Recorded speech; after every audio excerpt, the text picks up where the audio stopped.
Alright. Project Dirty 44 hot saw. I don't even know what part we're on. What, 4? Something like that. Different block, whole thing. I did the update. So, I was debating, should we even take it apart and do the extra port? Because we're going to be running one heck of a carburetor on it. Should we do that? Or just replace the cap bolts? I mean, I don't know. I guess you know what? Our goal was to port it, and I think that's probably what we should do. But also, this block needs cleaned up in some spots. So, I guess we'll get started on that. Get this torn apart first. So, intake update. I got a drill and tap still, but that is our ultimate goal right there. Putting a Tilly carb on. Cut your studs off. It allows you to be able to put that over the place, bolt down, and that clearances, and that could be turned any way you want, honestly. It'll feed through any of the 4 corners, so any direction you want for the Tilly. And about any Tilly you want, slap her on there, of course with the appropriate gaskets, and that's what we're going to be running, an 090 steel carburetor. So we'll be removing the choke, because there's no need for it on this one, since it'll just be a race saw anyways. So that is going to be the setup sitting on top of, oops, there it goes. Oh, that's a stud I cut off. That will be sitting on top of that, like so. And then the gas tank and everything over here. So that's what's going to be fueling and feeding this little engine. So visualize it for me, please. Oops. There we go. So, without further ado, let's get this baby torn apart, shall we? It's going to be cool the next couple days outside, so maybe we'll get outside and do some port work on it. Ooh. Yep, those are torqued down pretty good. Of course, we're going to have needle bearings everywhere, and we'll replace these with 12.9. Oh, safe bet that wasn't coming apart.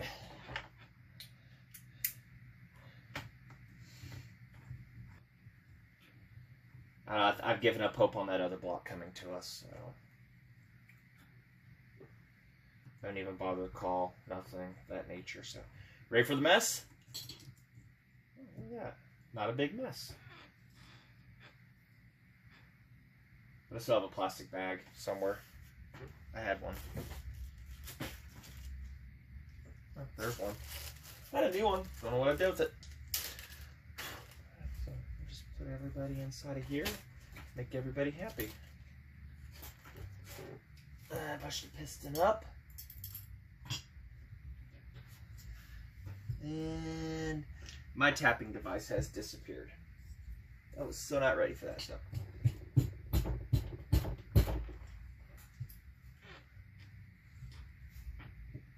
Yeah, my tapping device has disappeared. I think I brought it outside, so let's get all them needles out. How many were there, guys? You remember? How many does the D44 have compared to the rest? I think it was 22.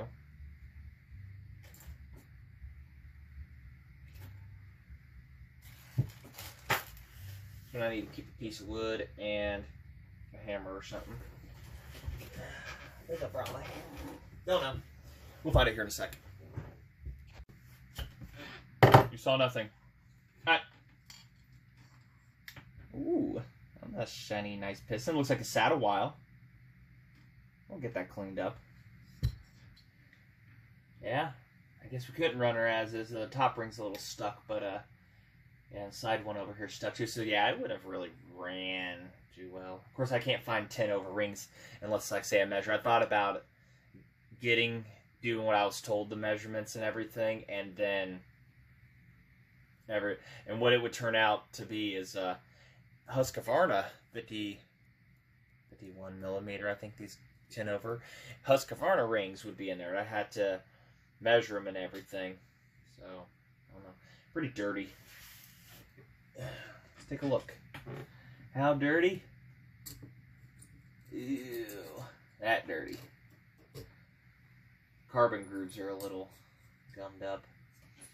But if I soak these rings, I can free them up. Really don't want to break them. They actually look like they're pretty new. Yeah. Remember the 73 build and sitting there scraping these out. If any of you didn't see that, go ahead. I just uploaded a video of that too. Most of you probably saw that the first cut. So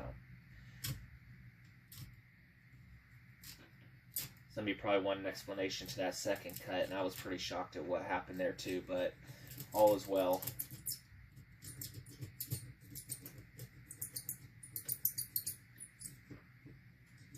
Can you hear the squeak? Makes your teeth hurt, doesn't it? Alright, well, we'll clean that up a little bit later. You know the routine. So let's get that crank out. Primitive. There we go. There we go. One block.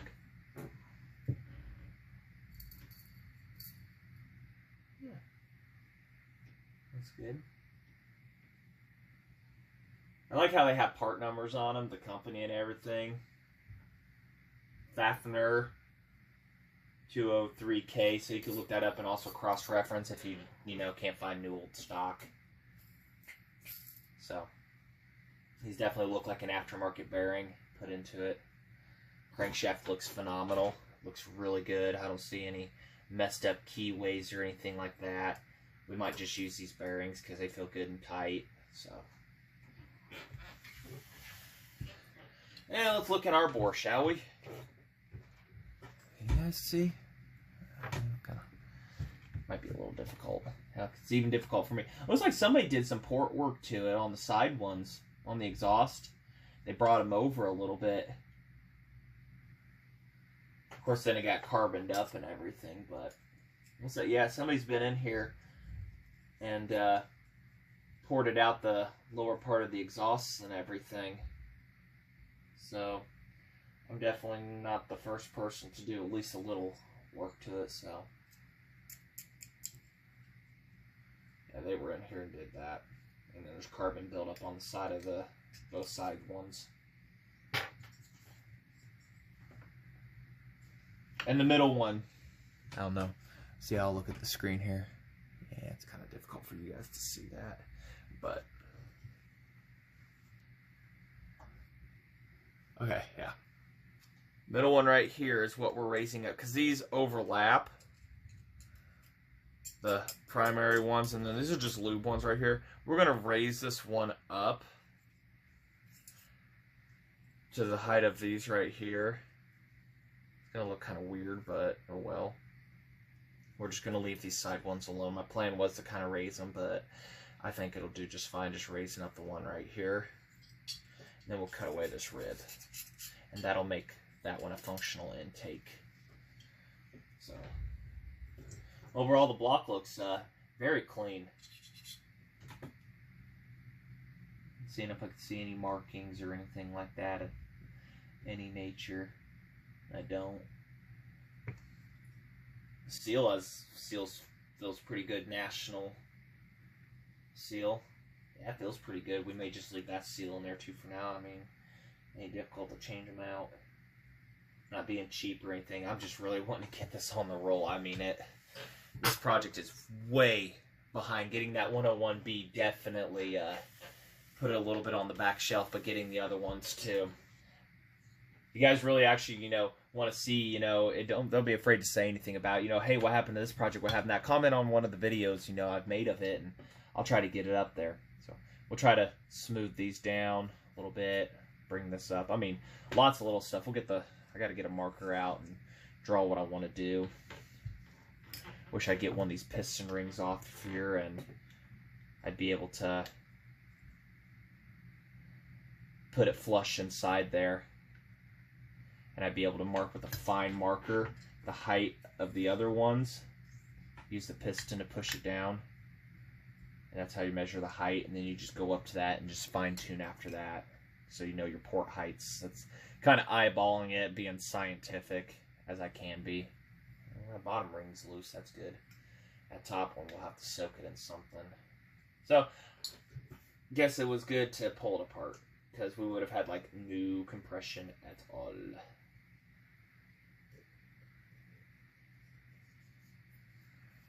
And bearings look good. Everything is spot on here, so yeah. yeah, it just did sitting. So, I don't know when I'll be able to get to Porta, but we'll get to the intake here in a moment too. Since it's nighttime right now, I'll go out and drill and tap it, probably off camera. Maybe I'll invite you guys for that one. I guess we'll do that in here and everything. So overall, block looks fantastic. Other than that, once we get this prepped, we'll get this other one tore down here and stuff like that. You know, I kind of fear getting inside of it. It sat out in the woods God knows how long from the looks of it, but it is what it is, right? So, alright. Oh, and as far as porting, have I show you guys? I'm not even sure I know where they're at the moment. Yeah, I just saw not too long ago what I'm going to be using to port them with and everything. I think I had them put up. So, the bits we're using. I think I took them out actually and had to use them. Yeah, I did. So, I think I've shown you guys already. So, all right, we'll get ahead and move on to the intake, and that might be in the morning. So, video magic of editing will be there. All right. Where'd I leave off on the video? Anyways, drill and tap. Drilled these, and now we're going to, I know outside for once someone is, and tap it. So I know the set looks old, but I actually had to use them yesterday on my Model 73 for some of those that did see that. So if you didn't, go look at that video. So all right, we'll get that. Those holes tapped. Be able to put the bolts in. And the intake should be ready to go. Alright, and we're back in the room. So I still got to put the reeds in and everything. And actually, I got those in the mail last week. Actual snakeskin reeds is what they're called, I guess. I don't know. So, ordered quite a few of them. So, got snakeskin reeds. They resist alcohol and gasoline, whatever pretty much you can throw at them. So, we'll get those installed as soon as I get the hardware for that. But we are currently drilled and tapped for this carburetor. Yeah, black spacers in there. Those are a pain in the ass. There we go. So, but you get the point, right? We'll get this black put back in there. So, one thing I really love to do is drill and tap holes. Just being a machinist and everything. I'm not one of them, but that would have been another nice profession to have had in life if it come down to it. I love precision work on everything and stuff like that. So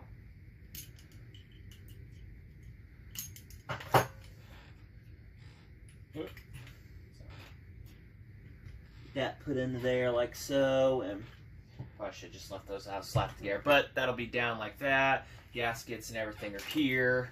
Rest of the hardware for buttoning are up, so I don't know. I guess we can make that the end of this short video.